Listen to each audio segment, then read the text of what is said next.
Hi everyone, it's Tracy from Two Rocks Tarot. So I thought I would do a little bit of a health update, but before I start that, I just really want to thank each and every one of you who have sent me all these most beautiful messages of love and support. I really do feel like that I'm held in a network of love. I truly, truly do. And I just wanted to also share how this particular healing has helped me as well. So last Thursday, I went back to my surgeon and I got my final diagnosis from all the battery of tests that I've had done. And I'll touch on that in a minute. But before I actually had the diagnosis, of course, one of my biggest fears was that the cancer had spread.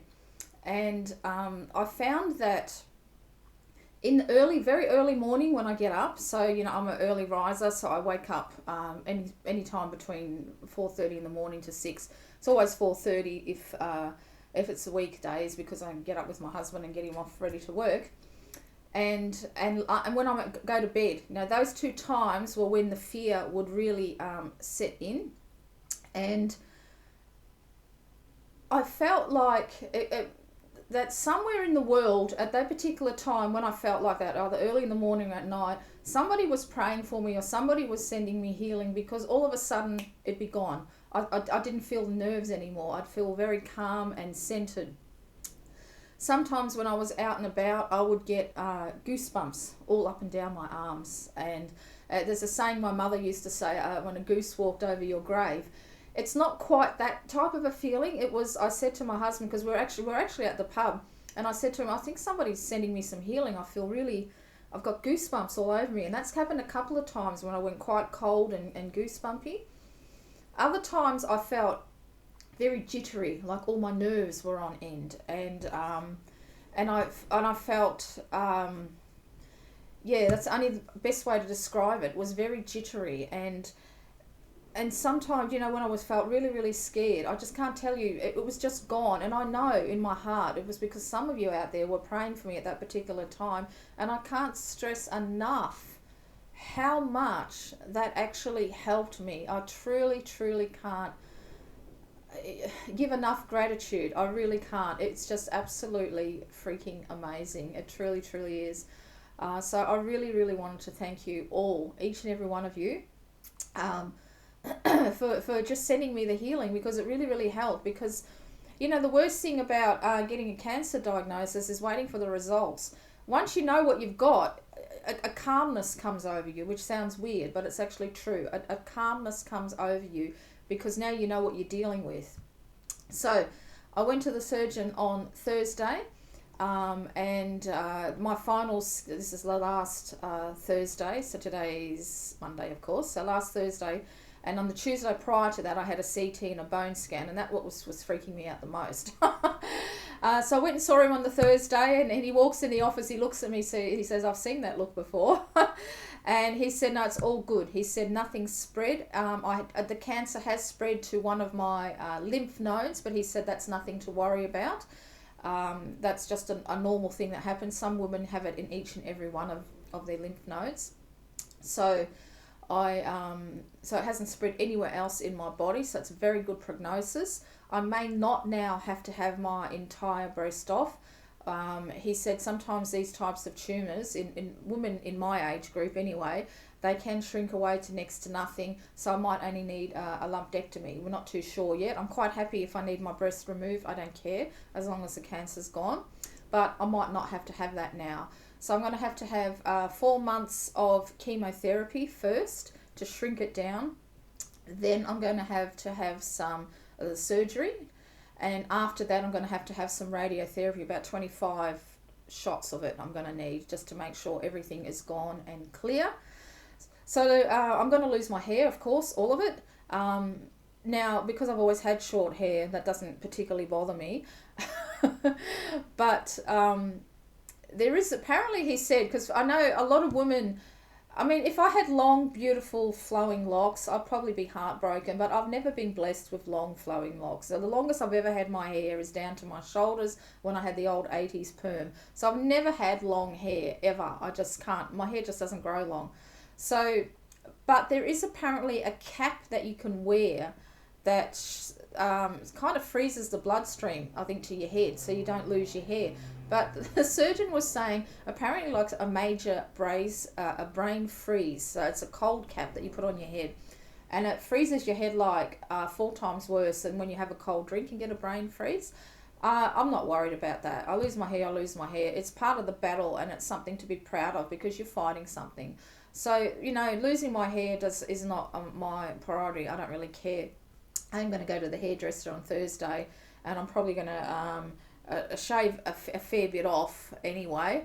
Last night, my husband gave me some money so I could order some groovy headscarves and things like that. Actually, I want to touch on that too. Just be very careful for those of you who do go through these things.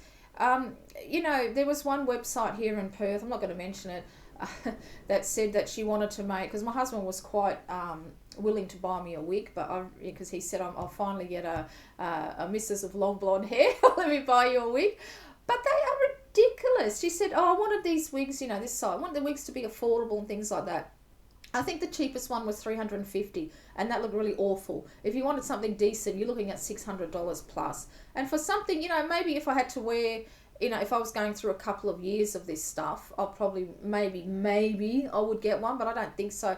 You don't need to spend a lot of money. There was a very good website over in Sydney. I managed to get, I think, they were in sets, so, there are hats and scarves and things like that. I got about, I think, 5 different things for about $70. It's, very, very cheap, very, very affordable. Even the shipping was only $6, which is amazing because most people in Australia that charge shipping, it's around $10, $15. So that was really good. So, I've got some groovy headscarves that I'll wear. So we got that news last Thursday, and that was on my husband's birthday. He said it was the best birthday present he's ever had, which was really good. Because when we made the appointment, the receptionist said to us, we can make it another day.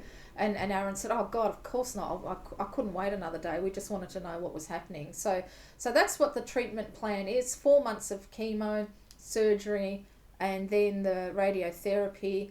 And then I suppose I'll be having to have, checkups every year or every few months for a while just to make sure everything's gone. But he said the prognosis is very, very good. So even though I was positive that I'm going to beat this, like I said in my last video, I am going to beat this. Of course, there's always this doubt in the back of your mind that, but it might be a little bit more insidious than what you were hoping for.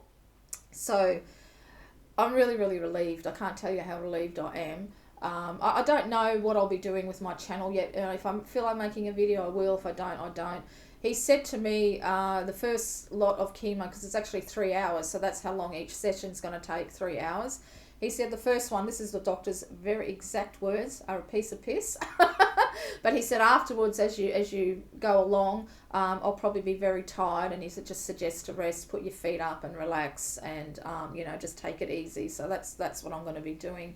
Very mindful of what I'm eating as well. I mean, I have been anyway since I had my kidneys when they decided to not be functioning very well, which are completely stable now. So, but I'm even more mindful again of what I'm putting in my body just to help it. So, so that's the story. So that's what it is. I thought I'd make this video because I know a lot of you out there were worried about me, and I really appreciate all the love and the support. It's been effing fantastic. It really has. You've all made me feel such a comfort and such peace as well. It's absolutely wonderful. Nat from Sanskrit Blue has sent me some chanting, because she's a Buddhist. She's actually been ordained, I think, as a monk. Correct me if I'm wrong, Nat. But so I do that every morning. That's the first thing I do in the morning, and they were really I can't tell you how much that actually helped me. That was really, really good. My husband set me up in the backyard. He's brought me a water fountain. He's brought me a statue of the Buddha, and I've got one of an angel. And when it's not windy, I don't know if you can hear the wind out today, I sit out there and I do all my chanting and praying out there. That's been a big comfort to me. I can't tell you how much that's helped, because the 3 weeks of all the testing and everything, that was the most scariest thing of all, is waiting for the results. It really, really is. And when we went into the surgery last Thursday, there was a woman there who was crying, and her friend was crying, so obviously she didn't get very good news at all. So I kind of said a prayer for her when I was in there. And that's one thing that's going to be really hard on me, because I know there's going to be other people out there that are going to be much, much sicker than I am. And that's something that I'm going to have to cope with, really. You know, it's going to be hard. I think that's going to be the hardest. And I also wanted to touch, because I was really frightened of getting the bone scan, because I don't like enclosed spaces, but this was actually like a donut. You kind of feel like you're a rotisserie chicken, you know, in Star Wars, all these things flying around you and all that. And the lady there who actually done my bone scan said that her mother and her sister both got breast cancer, and she was very diligent with herself. But then her 38-year-old daughter got breast cancer. Exactly what I've got, the exact same size of the lump, except the cancer has gone into all of her lymph nodes. And because she's 38, it's much more aggressive. So what I've got when you're older, but funny enough, is okay. Women in my age group, so I'm 54, cope better and recover with this. But when you're younger, it's much more aggressive. So I don't understand this mentality of waiting for a mammogram when you're 50. You know, I think they need to start at maybe, I don't know, 35, 30, because I mean, she was 38. And it's much, and because of that, it's much more aggressive because of her age. So, you know, she's got a real fight on her hands. Even though I've got a fight on my hands, she's got more of a fight on her hands because of her age. So when I got out of the bone scan, I gave her a hug, and she hugged me back, and she said, this is what you've got, really, you know, you'll be right, what response to treatment. But I really felt sorry for her. And I thought, you know, that was my angels and guides putting that woman there. What was the chances of me having a bone scan, and the woman's who done it, daughter, was going through exactly what I was going through, and we just gave each other mutual support. So I think our guides put us together, if that makes sense. And speaking about the guides, and because, you know, although I'm very goddess orientated, I know now, because in the months leading up to this, that all the scrying that I've been doing, I've been seeing a lot of angels and a lot of birds and a lot of, you know, things like that. Now I know it was actually for me. It was they were preparing me for what was coming. When as far as my tarot, I haven't been reading tarot at all. I pulled one card when I was originally waiting for my results, and that was the very first time, not last Thursday. It was the first time I saw my surgeon, and I got the Three of Swords. And I was thinking about that today. As soon as I saw the Three of Swords, I knew I'd have to have surgery. But then I was thinking, actually, one of the swords was the needle biopsy that I had to have for my lymph node. The second sword was actually for my breast biopsy. And the third sword is going to be for my final surgery and the unknown path that's going to be before me now. I also, unfortunately, when I had to the first time saw the seas, the surgeon pulled a card and I got the Tower, and I thought, oh, terrific. And it was kind of shocking, because I didn't think I'd have to do any more tests. I thought the first time that I saw him that, you know, I would just, you know, start chemo straight away. But no, I had to have all these other tests along that he wanted done for me. So I've got to meet with the oncologist. They're going to send me a letter. So within the 2 weeks, I'll start the chemo now.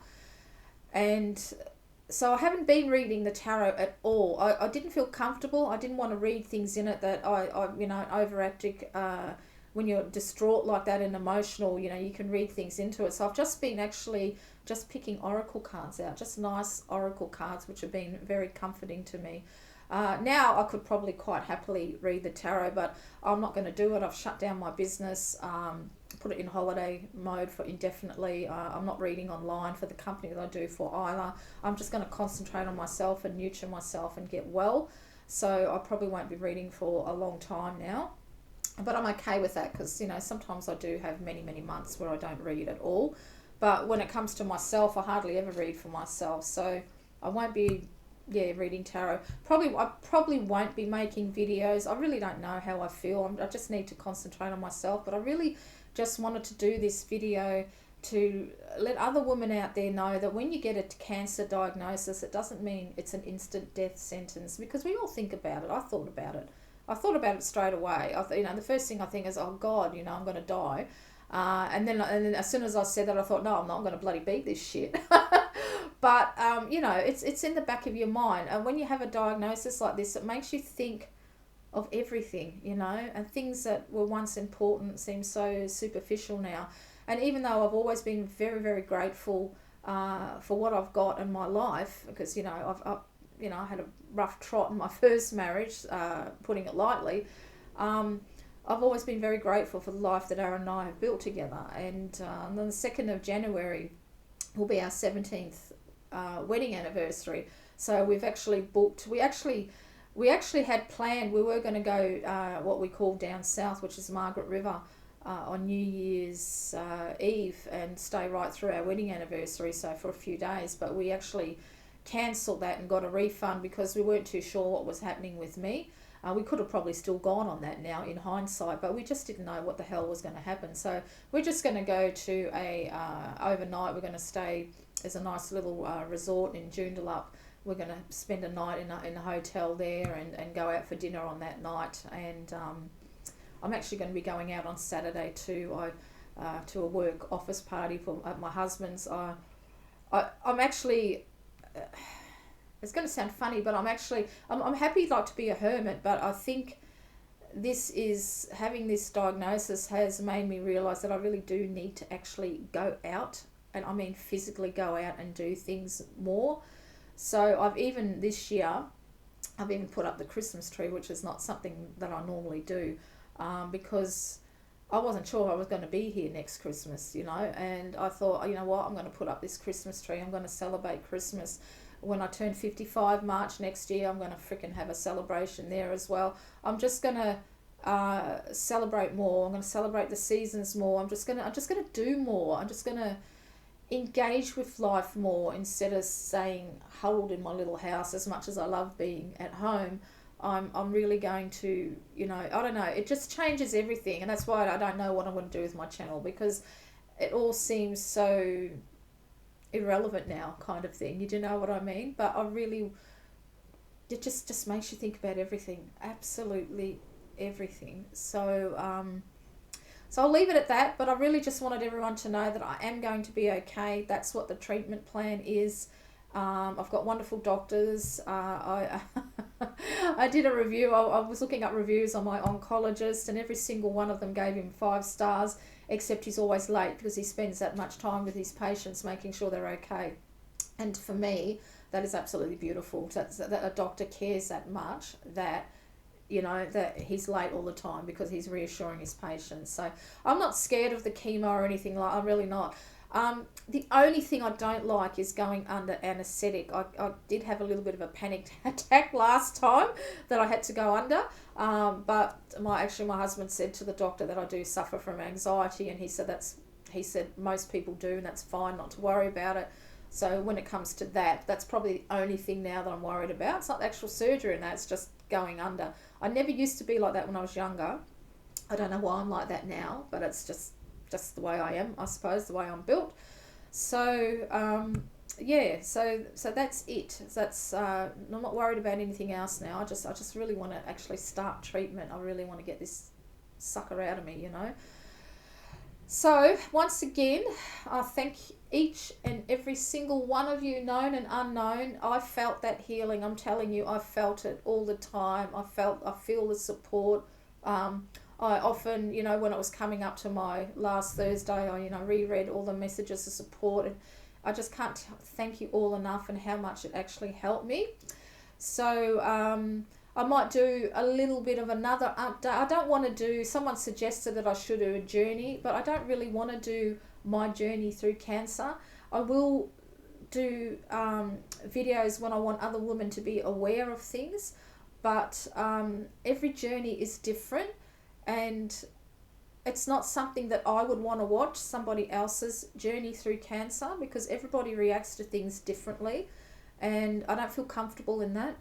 But I'm quite comfortable in making videos, thanking people for their support, but also for just having, letting other women be aware, you know, be very, very aware. And if you're young, for God's sake, if you're not sure of something, particularly, you know, in your 30s and whatever, 20s even, you know, insist on getting an ultrasound and a mammogram. Don't, you know, because doctors fob you off. They just, you know, I'll tell you something. I've had this reoccurring lump under my right arm since 2017 because I found a Facebook memory. I've had 3 ultrasounds on it, and there's nothing there. Now I'm thinking that it could have been because it's fighting what was going on the other side of my body, you know. And of course now, I've had the CT and the bone scan. There isn't anything there. It just must be a gland that swells up, and that's what I believe. But one woman doctor told me that if it had been cancer, you would have had more symptoms, which I can tell you now is absolute bullshit. Because when I said to the doctor, besides waking up with that sore boob, I haven't had any symptoms. I don't feel tired. I don't feel sick. He goes, yeah, you don't. You don't have any symptoms. So, you know, don't just take blind faith what your normal local doctor says. Go and see an expert. For, you know, the price of your peace of mind is gold. It really, really is. So she turned around and told me that I would have had more symptoms, which is absolute bullshit. It's not. I wouldn't have had anything. You know, I didn't have any symptoms. I just woke up with a sore boob, for God's sake. So if there's nothing, if you're just an inkling that you're unsure of, don't hesitate in going to a doctor. And if you're not happy with the doctor, go and see another one.